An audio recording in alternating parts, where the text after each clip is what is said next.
Етер, мен болдырдым. Таббашым ағырды. Что ты только что сказала? Я говорю, хватит. Я устала, у меня прям голова разболелась. А как будет по-крымско-татарски? Я тоже устал. Мен де болдырдым.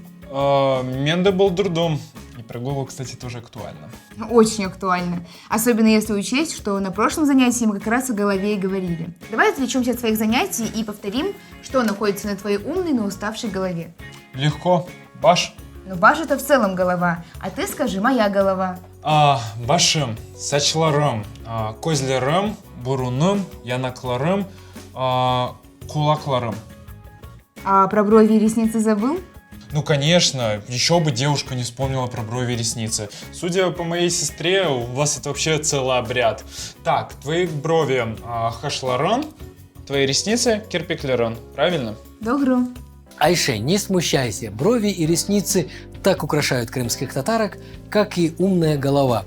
А сейчас проверим, насколько умна голова Рушена, проверив домашнее задание. Первое задание. Бырынчы вазифе. Добавьте к словам аффиксы множественного числа. Каргалар, китаплар, китапханелер, боденелер, көйлер, койлар, фильджанлар, мимарлар, пчаклар, дүлгерлер, софралар, масалар, mühendisler, тепсілер, қашқылар, карталлар. Второе задание. Екінші вазифе. Просклоняйте словосочетание во множественном числе, ставя нужные аффиксы. Первое лицо. Бызым китапларымыз, папилерымыз, эмжелерымыз. Второе лицо. Сызың китапларыңыз, папилерыңыз, эмжелеріңіз. Третье лицо. Оларның китаплары, папилері, эмжелері. Третье задание. Ученчі вазифе. Переведите на крымско-татарский язык. Азбар, азбарлар, чок азбар. Куш, кушлар, он куш, баш, башлар, он беш баш. Янак, янаклар, бурын, бурынлар, торғай, отыз торғай, чок торғай. Аққуш, аққушлар, 20 аққуш, екім, екімлер, чок екім. Атлар, ат, 5 атчы. Айше, может, пойдем погуляем? Твоя умная голова ногам покоя не дает? Спасибо, конечно, за умную голову, но, кстати, о ногах. Пока Тимураджа готовит для нас новую тему, расскажи мне о них подробнее. Нога, аяк. Аяк. А так как их у меня две, аяклар, правильно? Угу. А колено? Колено, тыз. Тыз, тызлер. Остались икра и пятка. Угу. Икра ноги балдыр, а пятка табан. Мои пятки, мои табуны. Юрджи, не табун, а табан. Да ладно, мне просто так проще запомнить. Так, получается аяк, тыз, балдыр, табан, аяклар, тызлер, балдырлар и табанлар. Правильно? Добро. С ногами разобрались. Давайте теперь разбираться с новой темой. Сегодня мы с вами поговорим о сказуемости существительных в крымско-татарском языке. Как так, скажете вы? Представьте себе, это действительно так. Стоит к существительному поставить нужный аффикс, и все, оно уже не подлежащее, а сказуемое. Причем очень важное, потому что позволяет узнать человека, кто он, какой национальности, кто по профессии и так далее. Надеюсь, я вас заинтересовал. А теперь давайте узнаем, что же такое сказуемость существительного, причем с помощью русского языка. Возьмем, к примеру, предложение «я учитель». Что означает тире между словами «я» и «учитель»? Насколько я помню школьную программу, тире здесь означает слово «есть», так как приведенное вами предложение означает, что вы являетесь учителем. И дословно перевести его можно «я есть учитель». Совершенно верно. И существительное «учитель» в этом предложении становится сказуемым. А теперь запомните, вместо тире и слова «есть» в крымско-татарском языке ставится что? Конечно, наши всемогущие аффиксы. Прибавляем к существительному «оджа» – «учитель», аффикс «м».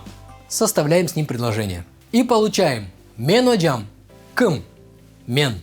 «Мен» – это подлежащее. «Мен не япам» – «что я делаю?» «Я учитель», «мен оджам». Оджам становится сказуемым.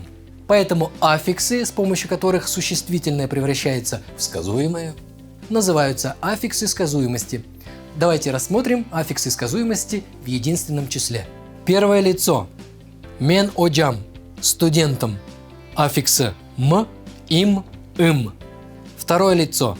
Сен оджасым. Студентсын. Аффиксы сын, син. Третье лицо. О оджадыр. Студенттыр. Аффиксы дыр, дир, тыр, тир. Думаю, ты заметил, что личные местоимения и имена существительные с аффиксами сказуемости составляют простые предложения. Например, мен оджам. Мен – подлежащее, оджам – сказуемое. Попробуй и ты составить простые предложения, используя такие слова, как архитектор, мимар, рыбак, балахче и певец, ерджи.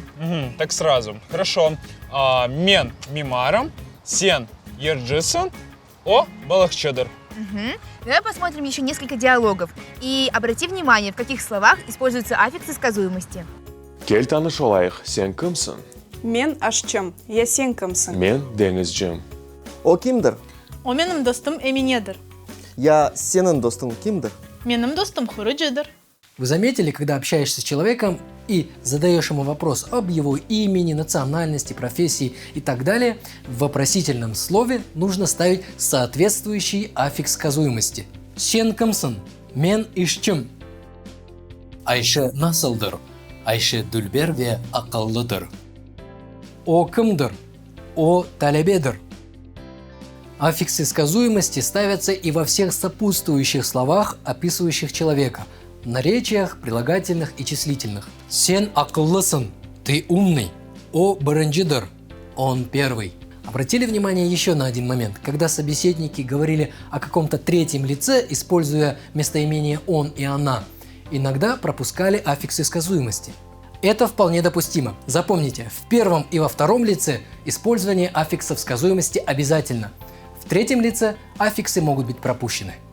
Давай и мы позадаем вопросы друг другу, как будто встретились в первый раз и еще не знакомы. Хорошо. Кельта наш чоловік. Менем Адем Рушен. Я сен Надене. Мен Айшем. Мен студентом. Я сен Кимсон. Мен де студентом. Синен бабан кымдыр. Менем бабам Адлие Джедер. Я сенен бабан. Меным бабам ресамдыр. Правило для существительных сказуемости во множественном числе такое же простое, как и в единственном. Слово плюс аффикс сказуемости. Посмотрите, как это выглядит. Первое лицо. Біз оджалармыз, студентлермыз. Аффиксы мыз, миз. Второе лицо. Сыз оджасыңыз, студентсыңыз. Аффиксы сыңыз, сыңыз. Третье лицо. Олар оджалардыр, студентлердыр. Аффиксы дыр, дир, тыр, тир. Обратите внимание, что аффиксы множественного числа лар, лер присутствуют в первом и третьем лице. А вот во втором лице с местоимением сыс он отсутствует. Это правило вежливости. Именно так, когда вы обращаетесь к незнакомому человеку или к старшему по возрасту на «вы», «сис», аффиксы лар, лер можно опустить. Давайте рассмотрим это на примере со словом «экым» – «врач». Мен экымым, біз экымлерміз. Сен экымсын, сіз экымсыңыз. О экымдыр, олар экымлердір. Ну что ж, мне осталось рассказать еще только об одной особенности существительных сказуемости. На аффиксы сказуемости ударение никогда не падает. Ударение падает на предыдущий слог перед аффиксом сказуемости. Мен экымым, сен студентсын, сыз талебесыңыз. Рушен, ты все понял? Да, понял, но чтобы закрепить эти простые предложения, посмотрю видеоролик еще раз и набью руку. Кстати, вот мы и дошли до рук. Рука – кол. Моя рука – колум. Колум, коларум. Верно. Как по-крымско-татарски плечо, локоть, запястье и ладонь, ты посмотришь в словаре, запишешь и выучишь эти слова. А я остановлюсь на пальцах. Палец – пармак. Пармак, пармакларум. Мои пальцы. Итак, большой палец – баш, пармак. А слово баш – головной, главный или же большой. Баш, пармак, большой палец. Довольно просто. Указательный палец и шарет пармага. Указательный палец, шарет, пармак. И шарет. И шарет, пармак.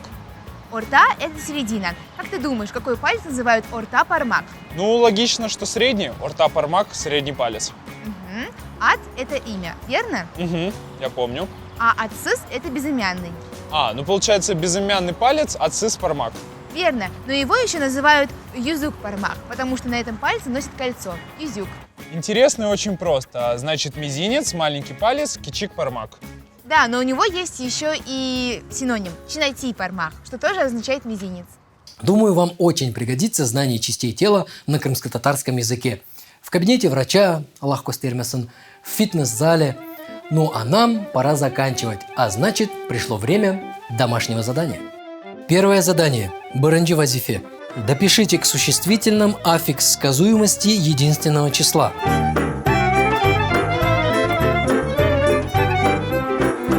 Второе задание. Экончи вазифе. Допишите к существительным аффикс сказуемости множественного числа. Третье задание. Учинчи вазифе. Переведите предложение на крымско-татарский язык.